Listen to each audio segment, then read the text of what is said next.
നമസ്കാരം സുഹൃത്തുക്കളെ, ഇത് മുണ്ടക്കൈ ചൂരൽമല പ്രദേശത്തെ കാഴ്ചകളാണ്. വിരാടം വിനോദവും സുഹൃത്തുക്കളും കൂടി നടത്തിയ വയനാടൻ ഡയറീസിൻ്റെ കാഴ്ചകൾ തുടരുകയാണ്. മുണ്ടക്കൈ ചൂരൽമല പ്രദേശത്തു നിന്ന് ഞങ്ങൾ നേരെ പോകുന്നത് അവിടുന്ന് 15 കിലോമീറ്റർ ദൂരെയുള്ള സൂചിപ്പാറ വെള്ളച്ചാട്ടത്തിലേക്കാണ്.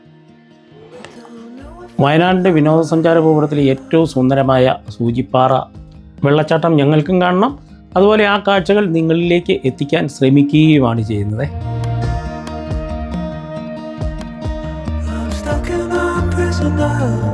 ഇത് ഈ ജംഗ്ഷനിൽ നിന്ന് 2 കിലോമീറ്റർ എന്നാണ് സൂചിപ്പാറ വെള്ളച്ചാട്ടത്തിലേക്ക് എഴുതി വച്ചിരിക്കുന്നത്. 2 സൈഡിലും ധാരാളം ഹോം സ്റ്റേകളും റിസോർട്ടുകളും ഒക്കെ ഈ വഴിയിലുണ്ട് കേട്ടോ.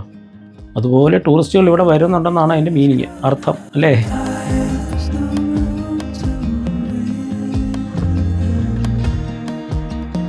വഴിയിൽ സൂചിപ്പാറയിലേക്ക് പോകാൻ വഴി കാട്ടുന്നതിന് വേണ്ടിയിട്ട് ഫോറസ്റ്റിൻ്റെയൊക്കെ സന്നദ്ധ പ്രവർത്തകർ, ഗൈഡുകളൊക്കെ കാത്തിരിപ്പുണ്ട്. ഈ വരുന്നത് ആദിവാസി ഗോത്രവിഭാഗങ്ങളിൽപ്പെട്ട ആൾക്കാരാണെന്ന് തോന്നുന്നു കേട്ടോ. അവർ വനവിഭവങ്ങളൊക്കെ ശേഖരിച്ചിട്ട് പോകുന്നതാണെന്നാണ് ഞങ്ങൾക്ക് മനസ്സിലായത്.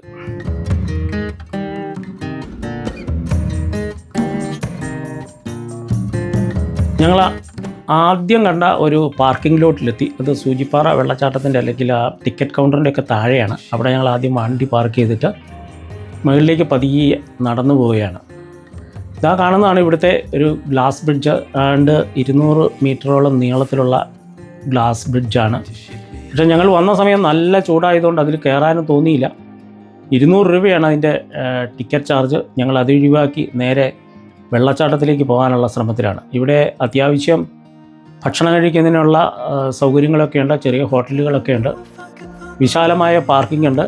ഒരാൾക്ക് എൻട്രി ഫീ 150 രൂപയാണ്. അതുപോലെ വാഹനത്തിന്, കാറിന് 40 രൂപയും. എന്താണെങ്കിലും നമ്മുടെ സാരഥി വണ്ടിയൊക്കെ എടുത്തുകൊണ്ട് വന്ന് ഇവിടെ കൊണ്ട് പാർക്ക് ചെയ്ത് പാർക്കിംഗ് പൈസയൊക്കെ കൊടുത്ത് നമ്മൾ അകത്തേക്ക് നടക്കുകയാണ്. കയറുന്നതിന് മുമ്പുള്ള കണ്ടീഷൻസ് എല്ലാം ഇവിടെ പറഞ്ഞിട്ടുണ്ട്. പ്ലാസ്റ്റിക് ബോട്ടിലുകളൊന്നും കൊണ്ടുപോകാൻ പറ്റില്ല, വെള്ളം കൊണ്ടുപോകാൻ പോകേണ്ട ആവശ്യമില്ല, കാരണം എല്ലാ സ്ഥലത്തും തന്നെ വെള്ളം കുടിക്കുന്നതിനുള്ള സംവിധാനം ഫോറസ്റ്റ് അവിടെ ഒരുക്കിയിട്ടുണ്ട്. ഇനി ഇവിടുന്ന് 1.5 കിലോമീറ്ററോളം നടന്നാലാണ് സൂചിപ്പാറ വെള്ളച്ചാട്ടത്തിലേക്ക് നമ്മൾ എത്തുക.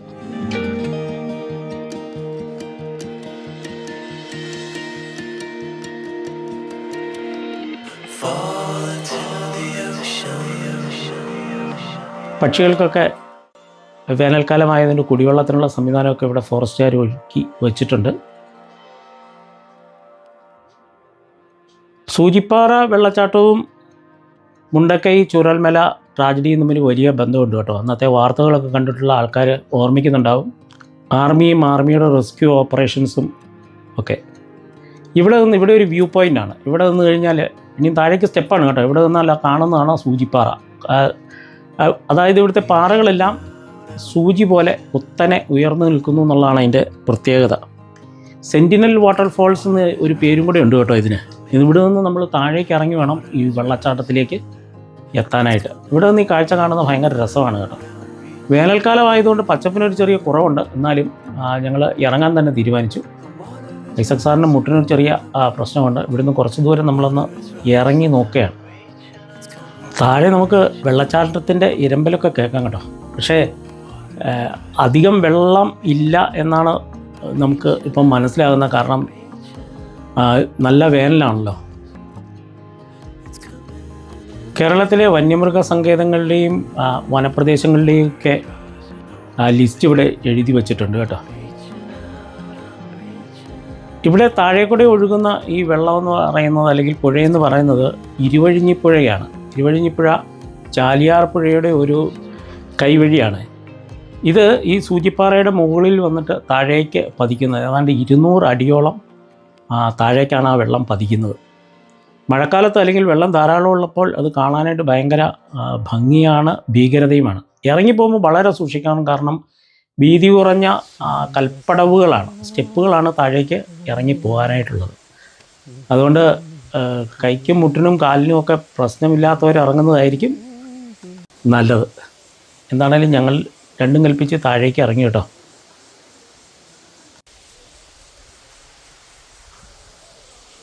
ഞാനും ഞങ്ങളുടെ സാരഥിയായിട്ടുള്ള മഹേഷുമാണ് ഇറങ്ങിപ്പോകുന്നത്. മറ്റു രണ്ടുപേരും മുകളിൽ, ഈ സ്റ്റെപ്പിൻ്റെ മുകളിൽ ഇരിക്കാനുള്ള സ്ഥലം ഉണ്ടായിരുന്നു, അവിടെ ഇരിക്കുകയാണ് ചെയ്തത്.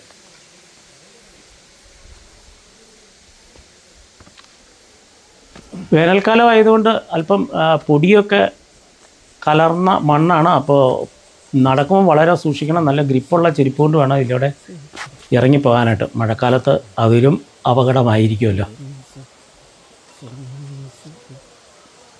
നല്ല ചൂടുള്ള സമയവും കൂടിയാണ് ഞങ്ങൾ ഈ ഇറങ്ങിപ്പോകുന്നത്. ഇതാ സൂചിപ്പാറ വെള്ളച്ചാട്ടത്തിൻ്റെ ആദ്യ ദൃശ്യങ്ങൾ കണ്ണിൽപ്പെട്ടിരിക്കുന്നു. വളരെ മനോഹരിയാണ്, നല്ല രസമുണ്ട്, നല്ല മനസ്സിൽ കാണുകയായിരുന്നു ആ വെള്ളം ഇങ്ങനെ പരന്ന് ഒഴുകുന്ന ഒരവസ്ഥ.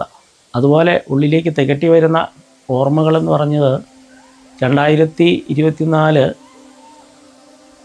ജൂലൈ മാസം അല്ലെങ്കിൽ ഓഗസ്റ്റ് ആദ്യം നടന്ന ആ തെരച്ചിലും ഒക്കെയാണ്. ഒരുപാട് മൃതദേഹങ്ങൾ ഈ പാറക്കെട്ടുകളിൽ നിന്ന് ആർമി ഉദ്യോഗസ്ഥർ കണ്ടെടുത്തിരുന്നു. അതിനുശേഷം കുറേ നാൾ ഇവിടത്തേക്ക് പ്രവേശനം ഉണ്ടായിരുന്നില്ല സെക്യൂരിറ്റി കാരണങ്ങൾ കൊണ്ട്.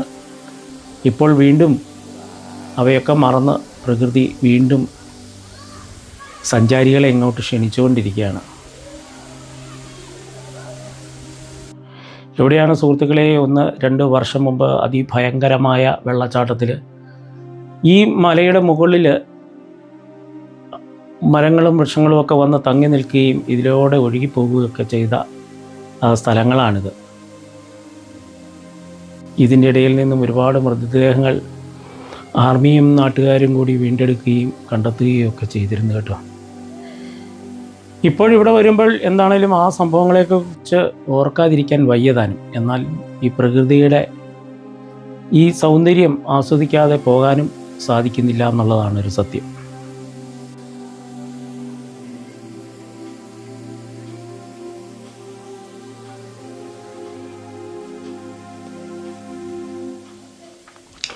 വയനാടൻ ഡയറീസിൻ്റെ ഈ യാത്രയിൽ നൊമ്പരവും വിസ്മയവും ഒരുപോലെ ഞങ്ങളുടെ കൂടെയുണ്ട്. സൂചിപ്പാറയുടെ ഇരമ്പം മനസ്സിനെ ഒന്ന് ശാന്തമാക്കുന്നുവെങ്കിലും ഈ വെള്ളത്തിലൂടെ ഒഴുകിയെത്തിയ വേദനകൾ വയനാടിൻ്റെ ചരിത്രത്തിൽ എന്നും നിലനിൽക്കും.